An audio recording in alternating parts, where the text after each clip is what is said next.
মগজের corruption হয়।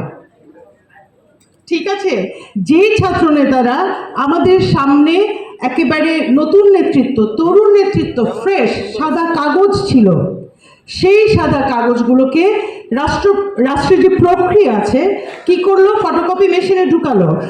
সেই photocopy মেশিনটা হচ্ছে 4 রঙের দুর্নীতি ফটোকপি মেশিন। সেখানে ঢুকিয়ে দিয়ে কি করে বের করলো আমাদের ছাত্র নেতাদেরকে 4 কালার দুর্নীতিগ্রস্ত ছাত্র নেতা হিসেবে বের করে দিল। আমাদের রাজনীতির মাঠে পুরো রাজনীতির পরিবেশটাকেই দুর্নীতিগ্রস্ত করে তুলেছে। এই বোঝটা আমাদের সবার আছে। তাহলে মাথায় কি রাখতে হবে, যারা ওই যে ফটোকপি মেশিনটা 4 কালার ফটোকপি মেশিন, সেই মেশিনটাতে হাত দিতে হবে।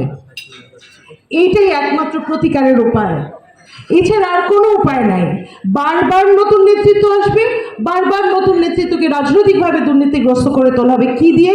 সরকারের টাকা দিয়ে, দেশের টাকা দিয়ে, আপনার টাকা দিয়ে। এই বুঝটাই শুধু আমি আজকে এই পোডিয়ামে থেকে বলতে চাই। আপনারা প্লিজ একটু গভীরতা দিয়ে ভাববেন। আর দুর্নীতি দমন কমিশনকে কি করবেন করেন, কিন্তু একটা কিছু করেন। আমাদের দুদকের পাবলিক প্রসিকিউটর ভাই আছেন, ওনার কাছ থেকেও আমরা পরামর্শ শুনবো। আরেকবার আমি সিটিজেন এগেইনস্ট কারাপশন সোসাইটিকে ধন্যবাদ দিচ্ছি।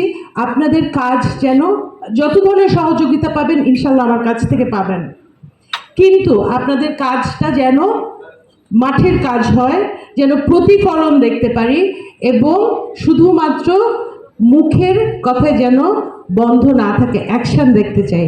ধন্যবাদ আপনাদের সবার জন্য, শুভকামনা।